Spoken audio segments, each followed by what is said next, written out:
오늘은 메이플의 랜덤박스 역사에 대해 알아볼게요. 지금 메이플은 큐브라는 독특한 DM으로 유명하지만 사실 PC게임 최초로 랜덤박스 아이템을 판매한 게 메이플입니다. 2004년 일본 메이플 스토리에서 처음 추가한 가차폰 티켓이 그것이죠. 뒤이어 2005년 한국 메이플에도 이와 같은 시스템이 도입되는데 바로 부화기입니다.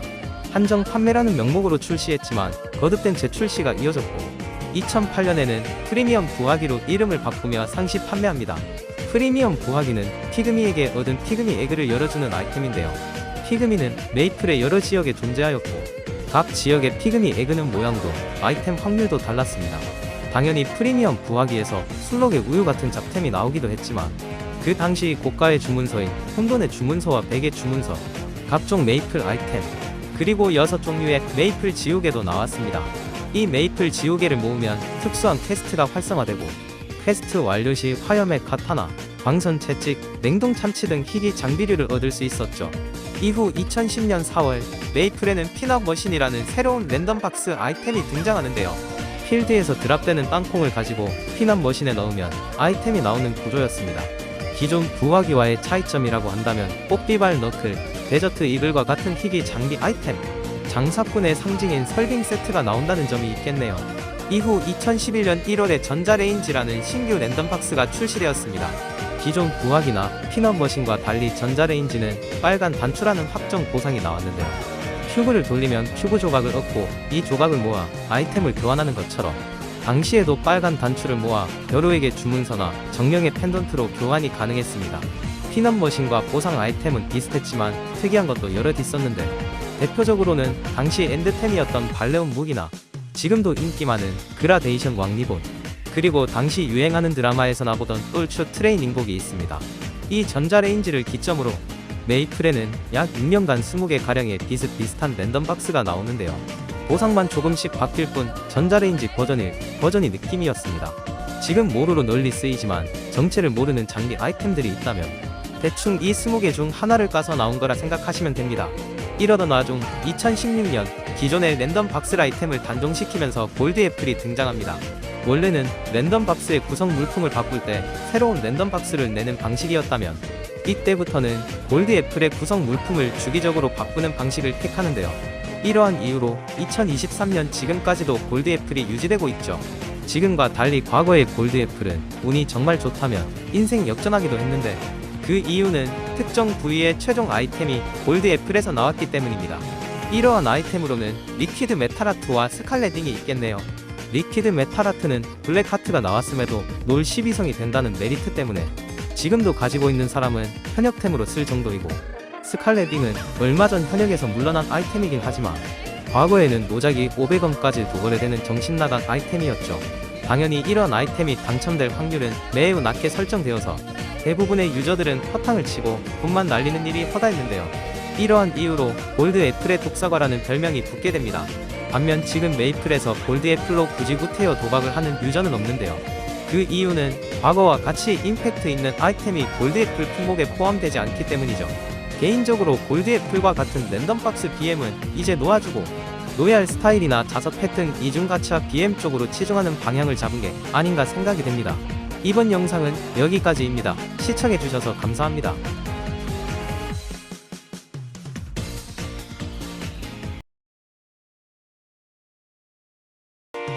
오늘은 메이플 이벤트 중 시즌1이라는 이름으로 출시하여서 시즌2, 시즌3도 금방금방 나올 것 같았지만 정작 시즌1 이후로는 소식이 없는 비운의 이벤트에 대해 알아볼게요.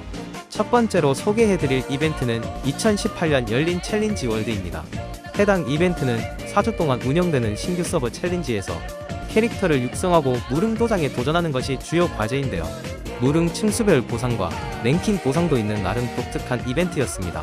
하지만 해당 월드에서 캐릭터를 키워도 본섭으로 옮겨갈 수 없기 때문에 일반 유저들은 간단한 층수 보상만 받아가거나 아예 참여를 하지 않았고 랭킹 보상을 노리는 고인물 간의 경쟁 구도가 펼쳐집니다. 또한 챌린지 월드에서는 캐시를 통해 큐브 구매가 가능했는데요. 치열한 순위 경쟁을 이용한 과금 유도가 이루어진 이벤트이기도 했습니다. 물론 보상 때문에 4주 뒤에 없어질 아이템에 수백만원어치 큐브를 태울 리는 없으니 챌린지 월드에서 사용한 캐시는 이벤트 종료 후 전액 메이플 포인트로 페이백해줬습니다. 다양한 이유들로 챌린지 월드에 대한 여론은 그닥 좋지 않았고, 시즌1이 끝난 지 5년째인 지금까지도 시즌2 소식은 없네요. 두 번째는 2020년에 출시한 유니온 아레나입니다. 유니온 캐릭터를 이용하여 상대방과 1대1 대결을 펼치는 유니온 아레나는 컨트롤 요소 없이 전략을 강조하여 메토체스라는 별명도 생겼는데요. 이벤트 보상으로는 승리 횟수를 채우기만 해도 주는 기본 보상과 상위 몇 %인지 몇 등인지에 따라 주는 차등 보상이 존재하였고, 특히 상위 40% 안에 들어야만 태성비를 받을 수 있게 설계를 해두어서 마지막 날까지도 40% 컷 점수가 수시로 바뀌는 일까지 일어나죠. 물론 나름의 전략적인 요소가 있기는 했지만 유니온 캐릭터의 전투력이 그대로 반영되기에 고인물에게 유리했고, 부실한 AI 전투 성능과 큰 직업 격차로 인해 유저의 불만이 많았습니다. 그래서인지 3년이 지난 지금까지 별다른 소식은 들려오지를 않네요. 마지막은 2022년 출시한 월드 베스트 펀치킹 이벤트입니다. 아마 오늘 소개한 이벤트들 중에 가장 시즌2가 유력할 것 같네요. 이름에서 알 수 있다시피 해당 이벤트는 초보자공 고인물을 위한 건데요. 일반 유저는 엄두도 안 나는 엄청난 체력의 허수아비를 누가 먼저 부수냐로 등수를 세우는 이벤트입니다. 전 서버에서 직업별 10등 이내 기록을 세우면 펀치킹 의자를 제공했고, 이 중 직업별 1등에게는 직업의 특색이 담긴 이펙트를 지급하였습니다.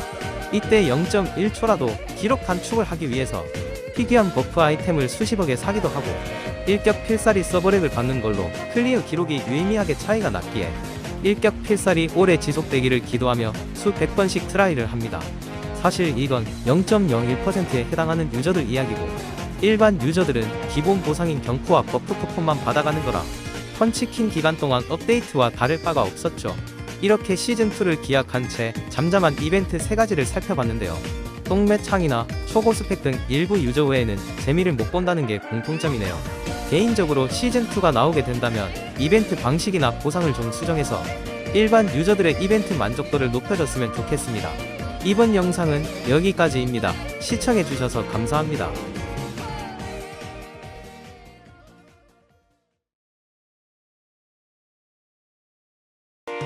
메이플의 야심찬 PVP 컨텐츠였지만 1년 만에 사라져버린, 그리고 이 인간을 찍으면 대충 맞는다의 주인공 오한별 디렉터의 작품인 대난2에 대해 알아보겠습니다. 대난2의 출시는 2011년 1월 카오스 업데이트 때인데요. 유저를 직접 공격할 수 있다는 점에서 굉장히 신선했고, 그 당시 흔치 않던 1분가량의 애니메이션과 함께 공개되어서 출시 때 많은 유저들의 기대를 받았습니다. 이 당시에 서바이벌, 팀배틀, 아이스 나이트 총 3개의 모드가 대난2에 존재하였는데요. 서바이벌은 개인 간의 경쟁, 팀배틀은 4대4 팀 간의 경쟁이었고, 아이스 나이트는 10명 중 1명이 아이스 나이트로 변신하고 나머지 9명과 전투를 벌이는 시스템이었습니다. 이 중 제일 인기가 있던 아이스 나이트에는 불문율이 존재했는데요. 바로 최대 다수의 최대 행복의 원리에 따라 아이스 나이트에 걸린 유저가 가만히 다구리를 맞아야 된다는 거죠. 아이스 나이트가 되고 다른 유저를 위해 희생하는 경우도 있었으나, 게임 본연의 재미를 즐기기 위해 맞다이를 뜨는 유저와 다른 유저 약 올리려고 도망만 다니는 유저도 있었습니다. 아무튼 메이플의 PVP 컨텐츠가 추가된 만큼 초반 유저들의 관심은 뜨거웠으나 점점 인기가 떨어지면서 결국 그해 12월에 사라지게 되는데요. 대난2 자체가 노잼인 것도 있지만 직업 간 밸런스도 그 이유 중 하나였습니다.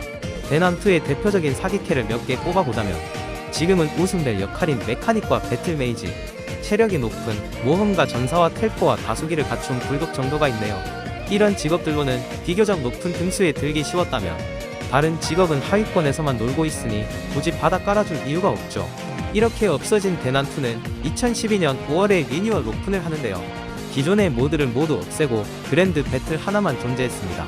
대기시간 없이 원할 때 입장에서 싸우고 원할 때 나가는 방식으로 매칭을 기다릴 필요가 없다는 장점이 있었지만, 직업 간 밸런스 문제는 여전히 해결되지 않았고, 오히려 기존 대난2의 잠재 능력 고정을 아예 없애버려서 유저 간 데미지 격차는 더욱 커졌는데요.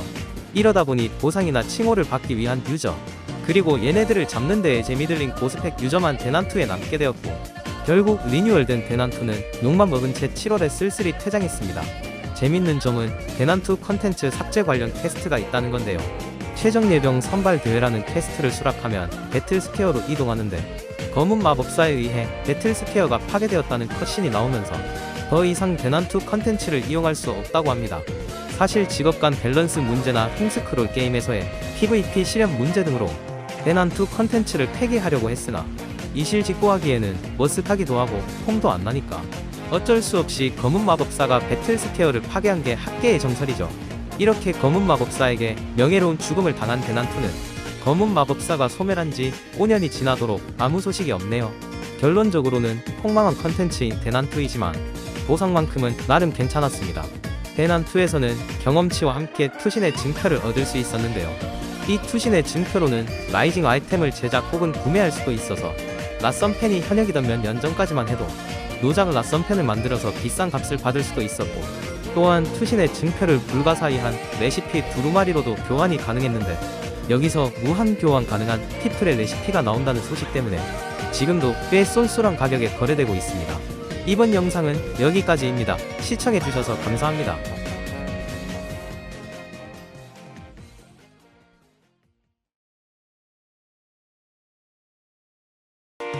메이플은 2012년 대난투 컨텐츠를 폐기할 때 검은 마법사가 배틀스퀘어를 파괴하는 컷신을 보여준 후 더 이상 대난투 진행이 불가능하다며 이른바 명예로운 죽음을 시전했는데요. 2013년 UNI 패치 때도 똑같이 검은 마법사를 구실로 한 번에 10개 가량의 지역을 타노스 해버렸습니다. 이때 당시에는 검은 기운에 가로막혔다며 맵 이동 자체가 막혔었는데 과연 10년이 지난 현재 시점에서 해당 지역들은 어떤 식으로 바뀌었는지 이번 영상에서 알아보겠습니다. 첫 번째 지역은 저주받은 숲입니다. 엘리니아 지역의 깊은 곳에 위치한 저주받은 숲은 지금은 보기 어려운 멜로디, 좀비 루팡, 파우스트 등이 등장하였으며 해당 지역에서 진행할 수 있는 악령의 숲 퀘스트도 존재하였습니다. 이후 해당 지역은 2015년 키네시스가 신직업으로 출시되면서 키네시스 스토리 맵인 마법사 협회로 변경되었습니다. 두 번째 지역은 커닝 스퀘어입니다. 2009년에 출시한 커닝 스퀘어는 공인 요원 혁이를 가수로 만들어주는 내용의 테마 던전으로 저레벨 구간의 육성 루트로 자주 사용되곤 했는데요. 해당 지역은 이후 2016년 커닝 타워라는 테마 던전으로 개편됩니다. 기존 커닝 스퀘어와 내용이 이어진다는 특징이 있지만 커닝 타워 내용이 너무나 형편없어서 유저들 반발이 상당하죠. 세 번째 지역은 노틸러스 해안가입니다. 노틸러스 오른쪽으로 이어진 사냥터로 돼지, 불가사리, 젤리피쉬 등의 몬스터가 등장하였으며 쭉 가다보면 플로리다 비치로 갈 수 있다는 특징이 있습니다. 노틸러스 해안가를 없애면 플로리다 비치는 어떻게 가나요? 플로리다 비치도 같이 없애버리면 해결됩니다. 플로리다 비치는 무려 2003년 9월에 추가된 유서 깊은 지역으로 빅뱅 이전에 많은 이벤트가 열린 지역이기도 하며 2006년 바다의 날 이벤트로 해당 지역에서 울릉도 오징어를 얻을 수도 있었습니다. 또한 사냥터 맵의 특이한 네이밍 센스로 유명하기도 했죠. 그러다 2012년에 골드비치가 출시되면서 두 지역의 컨셉이 겹치는 게 아닌가 싶었는데 2013년 이후로는 노틸러스 해안가와 함께 사슬로 묶여있다가 2019년 어드벤처 이벤트를 기점으로 월드맵에서 아예 사라져버렸습니다. 다섯 번째 지역은 버섯의 성입니다. 마찬가지로 2009년 등장한 테마 던전인 버섯의 성은 당시 저레벨 구간의 육성 루트로 유용하게 쓰이다가 사라졌는데요. 채 1년도 지나지 않아 11주년 이벤트와 함께 리뉴얼되어 돌아옵니다. 커닝 타워처럼 리뉴얼된 버섯의 성 또한 기존 스토리와 이어지는데 컨셉 자체를 유머로 잡아서 그런지 2014년 당시 패러디가 왕창 들어가 있어서 이게 몇 년이 지나고 플레이하는 유저에게는 민망하게 다가오기도 합니다. 여섯 번째 지역은 크리세입니다. 2010년 추가된 테마 던전인 크리세는 오르비스의 에릭손을 통해 갈 수 있었는데요. 앞서 소개해드린 커닝 스퀘어나 버섯의 성처럼 인기가 많지는 않았습니다. 그 이유는 테마 던전에 불편한 요소가 여럿 있었기 때문이라고 보는데 잡목 전리품을 100개씩 요구하는 지루할 뿐인 반복 퀘스트와 지름길 없이 일자로 구성된 사냥터 지형이 그 원인이었죠. 2015년 크리세 관련 아이템이 테스트 서버에 등장하게 되면서 많은 유저들이 크리세도 개편을 거쳐서 돌아오겠구나 했지만 테마 던전이 삭제된 채 파티 퀘스트로 그 모습을 드러내는데요. 얼마 지나지 않아 파티 퀘스트 컨텐츠 자체가 사장되었기 때문에 개인적으로는 아쉬움이 남습니다. 일곱 번째는 지구방위 본부입니다. 퀘스트를 수락하면 저랩 유저를 고랩 사냥터 지역으로 보내버리던 장로스탄의 편지에 대한 이야기는 다들 알고 계실 텐데요. 해당 지역이 바로 지구방위 본부입니다. 메카티안, 제노 등 외계인 몬스터가 나오는 지역인 만큼 외계 종족에 관한 비밀을 알아가는 것이 지역 퀘스트였지만 마찬가지로 2017년에 개편되며 히어로 장르로 바뀌어 버립니다. 지금도 무자본 유저들이 160에서 170 구간을 지날 때 자주 이용하며 고자본 유저들도 유니온 육성 시 스타포스 필드를 애용하기도 합니다. 여덟 번째는 아랫마을입니다. 루더스 호수 지역이 한창 업데이트되던 2005년 출시된 아랫마을은 우리나라의 전래동화 등을 차용한 퀘스트를 진행할 수 있는 지역으로 이야기별 퀘스트를 완료하고 사서 위지에게 보상을 받는 시스템이었는데요. 2015년 리뉴얼 이후 룸이라는 NPC를 중심으로 퀘스트가 진행되며 7개의 옥석을 모으기 위해 여러 전래동화 퀘스트를 수행하게 됩니다. 평균 26세 게임이지만 해당 퀘스트를 하다가 눈물을 흘리는 유저가 있을 정도로 혹평이 자자하기 때문에 한 번쯤 스토리 보시는 걸 추천드립니다. 아홉 번째 지역은 벚꽃성입니다.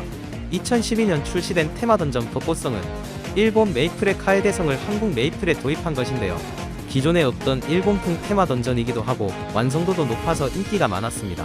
특이한 점은 벚꽃성이 출시된 지 1년 만에 UNI 패치로 없어졌다는 건데요. 삭제된 다른 지역들이 빅뱅 이전 출시되었다는 것을 고려해볼 때 꽤나 이례적인 패치라고 볼 수 있습니다. 2013년 광복절 때 일본풍 캐시템을 출시하다 역풍을 맞았던 게 일본풍 테마던전인 벚꽃성 삭제에 영향을 주지 않았을까 조심스럽게 추측해봅니다. 마지막 10번째 지역은 네오시티입니다.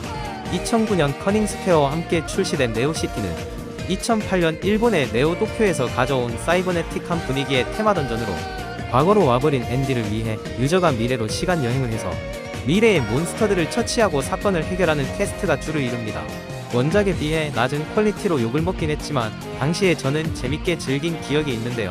2022년 일본에서 네오도쿄를 리메이크하며 한국 메이플 유저의 기대를 모으긴 했지만 아직까지는 아무런 소식이 없는 상태입니다. 만약 재출시하게 된다면 당시에는 미래였지만 지금은 과거가 되어버린 2021년 맵은 수정할 필요가 있어 보이네요. 이렇게 해서 UNI 때 검은 기운에 가로막힌 지역 10군데를 살펴보았는데요. 이 중 대부분이 이용 레벨대를 바꿔서 재출시한 것을 고려해보면 나머지 컨텐츠도 언젠가는 나올 수 있을 것으로 기대해봅니다. 다만 2017년 지구 광기본부의 마지막 리뉴얼이기 때문에 나머지 지역들이 아예 유기된 걸 수도 있겠네요. 이번 영상은 여기까지입니다. 시청해주셔서 감사합니다.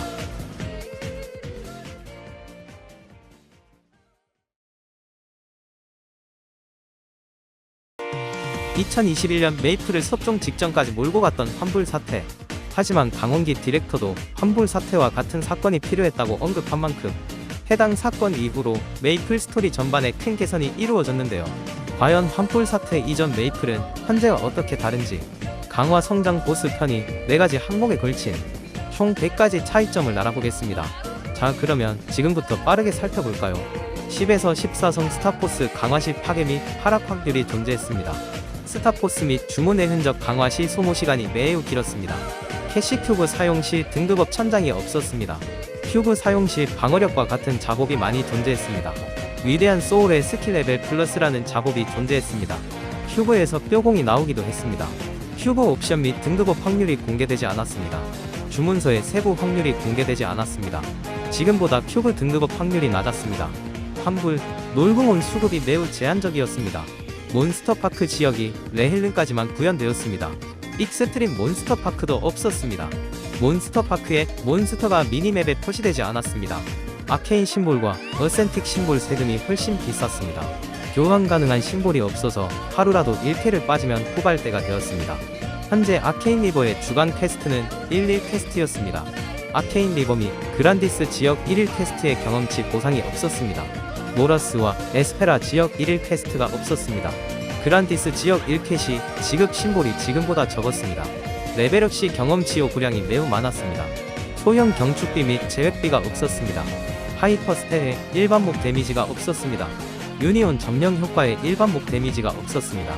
하이퍼 버닝이 존재하지 않았습니다. 링크 스킬 프리셋이 없었습니다. 리맨 지역 사냥터가 작업장으로 붐볐습니다. 현상금 사냥꾼의 프리토 보물받기가 있었습니다. 현상금 사냥꾼의 에스페시아가 없었습니다. 황혼의 페리온의 스타포스 존이 없었습니다. 스틸과 관련 제재나 패치가 이루어지지 않았습니다. 보스 몬스터 체력이 몇 프로 남았는지 표기되지 않았습니다. 보스 몬스터의 실루엣이 보이지 않았습니다. 보스 몬스터의 바인드 저항이 몇 초인지 표기되지 않았습니다. 보스 몬스터 길드를 캐릭터마다 해야 했습니다. 블링크의 채공 기능이 없었습니다. 일부 직업은 의지 스킬이 없었습니다. 에르다 노바 스킬의 쿨타임은 5분이 넘었습니다. 엑솔랩스와 아케인 장비 종류가 랜덤으로 드랍되었습니다. 마도서도 랜덤으로 드랍되었습니다. 하드 보스 수익이 처참하여 카르타 배럭이 많았습니다. 놀궁문, 시드 상자, 스크롤과 같은 부가 보상이 없었습니다. 하드 보스의 결정석 가격도 지금에 비해 훨씬 낮았습니다. 보스를 잡기 직전에 드랍템으로 스위칭을 해야 했습니다. 해방 무기에 최종 데밋 패시브가 아닌 버프 스킬이었습니다. 여명 장신구 세트가 없었습니다. 사망 시 버프 유지를 위해서는 버프 프리저가 필요했습니다. 보스 UI로 클리어 여부 확인이 불가했습니다. 시그너스와 핑크빈에 입장하려면 입장 재료가 필요했습니다. 수호와 데미안은 버그 천지였습니다. 루시드 폭탄 패턴은 무적기가 없으면 생존할 수 없었습니다. 지닐라 입장 11호부터 통과해야 했습니다. 보스 파티 모집 UI가 없었습니다. 검은 마법사 연습 모드가 존재하지 않았습니다. 보스 연습 모드 횟수가 총 5회였습니다. 보스 입장 대기 시간이 존재했습니다. 보스를 잡다가 실수로 퇴장당하기도 했습니다. 5차 전직 시 마스테리아 여신과 제한시간 5분의 술래잡기를 해야 했습니다. 5차 전직 시 아케인 포스가 없는 상태로 기쁨의 에르다스 10마리를 잡아야 했습니다. 특수 코어는 시간 내에 분해하지 않으며 나에 사라져버렸습니다. 코어 강화를 하기 위해서는 특정 NPC를 찾아가야 했습니다. 아케인 리버 및 그란디스 지역 길들도 캐릭터마다 해야 했습니다. 유니온 코인을 받으려면 전투 입장을 해야 했습니다. 펫 자동 버프는 한 마리당 한 개씩만 등록되었습니다. 펫 자동 버프에 쓸만한 스킬이 등록되지 않았습니다. 보스 마일리지 일괄 수령이 없었습니다. 4차 스킬을 강화하려면 마스터리 북이 필요했습니다. 어빌리티 옵션 재설정 시 등급 하락이 있었습니다. 모험가 직업군은 엠블렘을 받기 위해서는 스토리 길들을 해야 했습니다. 무고엠 세부위가 전부 교불인 직업이 존재했습니다. 위점조차 없는 직업도 존재했습니다. 스탠스 100이 안되는 직업도 존재했습니다. 그래서 미아일의 링크 스킬이 스탠스 증가였습니다. 창고 기본칸은 4개였습니다. 경매장 0빼기 경고문구가 없었습니다. 무릉도장 수련장이 없었습니다. 길드 수로는 길드원이 같은 시간에 모여 파티로 진행했습니다. 길드 플래그는 정해진 시간에만 참여 가능했습니다. 모험가와 시그너스 리마스터가 이루어지지 않았습니다. 링 액티베이션 스킬이 없었습니다. 시드링 아이콘에 레벨 표기가 없었습니다. 경험치 관련 도핑이 재접속 시 사라졌습니다. 스탯창에서 아회 매획 수치가 보이지 않았습니다. 몬스터 라이프의 조합 속도가 매우 느렸습니다. 몬스터 라이프 SS 조합 확률이 낮았습니다. 몬스터 라이프 방출 잠금 기능이 없었습니다. 성형 헤어 쿠폰이 선택형이 아니라 랜덤이었습니다. 캐시 무기의 모션을 선택할 수 없었습니다. 투명 무기를 쓸 수 있는 직업이 정해져 있었습니다. 제로 직업은 특정 이벤트에만 생성 가능했습니다. 인벤토리 아이템 위치를 고정할 수 없었습니다. 몬스터파크 상자가 월드 내 이동이 불가능했습니다. 칭호와 공장 온오프 기능이 없었습니다. 마을 귀환 주문서를 단축키에 못 넣었습니다. 결정석 일괄 판매가 불가했습니다. 하이큐는 5년 넘게 단종된 상태였습니다. 주문의 흔적의 순백, 황망, 이노센트 100%가 없었습니다. 빠른 이동의 유니온 코인샵이 없었습니다. 닉네임 거래를 하려면 1분 단위로 최대 7일 대기해야 했습니다. 채팅창 글씨 크기 조절이 불가능했습니다. 환생의 불꽃에서 부여되는 추가 옵션은 동일 확률이 아니었습니다. 이렇게 해서 환불 사태 이전과 현재 메이플의 차이점 100가지를 알아보았는데요. 환불 사태가 아니었다면 이 많은 사항들 중 몇 개나 개선이 되었을지 의문이네요. 이번 영상은 여기까지입니다. 시청해주셔서 감사합니다.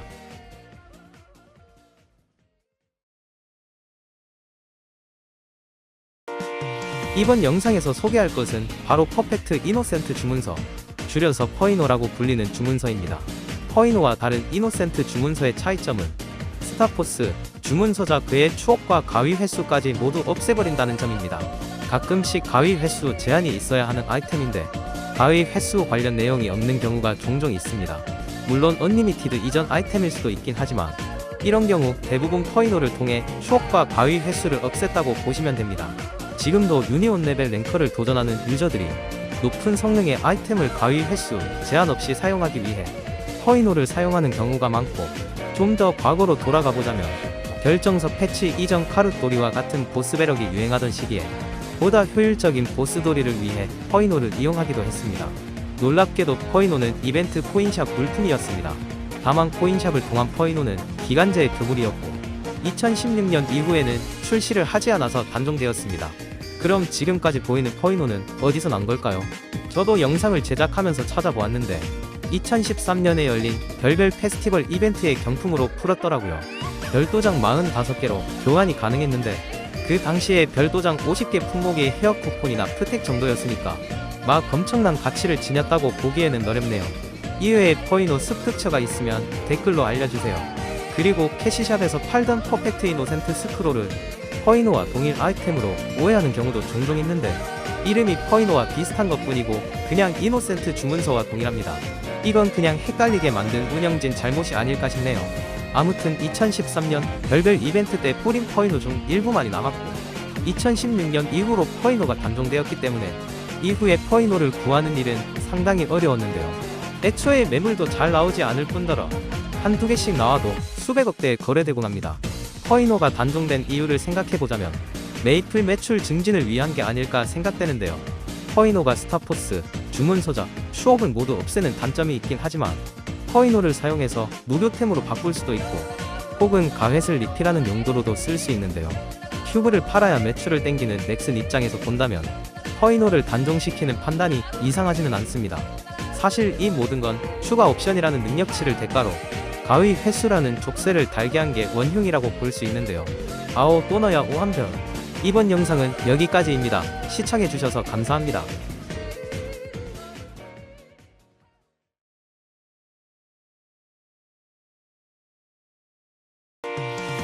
이번에 다뤄볼 주제는 안터고입니다. 안터고는 안 터지는 고급 장비 강화 주문서의 줄임말로 이름에서부터 알 수 있듯이 일반 고장 강과의 차이는 강화 시 파괴 확률의 유무뿐인데요. 고장강이 어차피 15성 이상에는 사용도 못하는 아이템으로 22성 장비를 두른 유저가 적지 않은 현재 메이플에서 구닥다리 볼통품처럼 보이지만 사실 포이노, 놀장강과 함께 적폐 주문서 3대장이었습니다. 왜 그런지 알기 위해서는 먼저 프로텍트 주문서를 살펴봐야 하는데요. 주문서 사용 시 아이템 파괴를 방지하는 프로텍트 주문서는 12성 이상 아이템에 사용하지 못한다는 제한사항이 있는데요. 그렇기 때문에 12성 이상에서 일반 고장강을 사용할 경우 95% 이상 확률로 아이템이 흔적도 없이 사라진다는 리스크 때문에 사실상 도전 자체가 불가능하다고 볼 수 있습니다. 다만 안터고는 파괴 확률이 없기 때문에 프로텍트 주문서의 제한에 구애받지 않고 사용할 수 있는 거죠. 그래 고장강과 달리 안터고는 13, 14, 15성 강화가 가능한 건 알겠는데 이벤트로 17성 주문서를 뿌리는 시대에 무슨 소용이야 할 수 있는데 물론 일반적인 장비 아이템의 경우에는 해당이 안 되지만 파일런트 아이템의 경우에는 안터고가 꽤나 유용했습니다. 파일런트 템은 최대 15성까지 강화가 가능할 뿐 아니라 일반 아이템과 달리 스타포스 확률 및 비용이 악랄한데요. 대신 스타포스로 얻는 강화 수치 또한 엄청 낮습니다. 파일런트의 다른 부위 장비들은 상위 아이템으로 대체가 되었지만 벨트 같은 경우는 상당히 오랜 기간 엔드템으로 자리 잡았는데요. 심지어 몽환의 벨트가 출시되었음에도 8벨과 압도적인 성능 차이를 내지 못했고 몽벨 없이도 7흑 세트 옵션을 충분히 챙겨갈 수도 있었으며 결정적으로 얼마 전까지 몽벨을 포함한 7흑템이 영격을 이었기 때문에 초보자본 유저에게 15성 파일런트 벨트의 수요가 꾸준히 있었습니다. 다만 12성 이상부터는 스타포스 시스템으로 강화가 거의 불가능한 수준이라 이때 안터고가 필요했던 것이죠. 하지만 7흑템에 가젯이 생기고 익셉셔널 파츠까지 생기면서 이전과 같은 위상은 잃게 되었습니다. 여담으로 파일런트 벨트 외에도 쓸 곳이 있긴 한데 바로 놀라운 장비 강화 주문서로 12성 강화된 아이템에 안터고로 별을 3개 더 추가해서 15성을 달아주는 방식이죠. 다만 8벨처럼 엄청난 강화 수치가 붙는 게 아니라 일반 스타포스 수치와 동일하게 올스탯 30 붙는 게 끝인데요. 12성 이상 안터고 성공 확률이 극악인 것을 감안하면 굳이 이렇게까지 해야 되나 싶긴 합니다. 아무튼 이 안터고는 전성기 기준 수백만원에 거래되었는데요. 다만 일반 고장강과 이름이 같기 때문에 판매자가 이를 모르고 일반 고장강 가격에 파는 경우도 빈번했습니다. 안터고가 비싼 이유는 그 희소성 때문인데요. 마법에서 종류의 랜덤박스 아이템에서 얻을 수 있었습니다. 실제로 안터고가 풀리던 2012년과 2013년에도 수억 매소에 거래된 걸 봤을 때 안터고를 뽑을 확률이 매우 낮았음을 알 수 있겠네요. 그래도 우한별 시기에 적폐 주문서가 입지가 줄어드는 걸 보니 운영진이 이러한 문제를 인지하고 있다는 점이 다행스럽네요.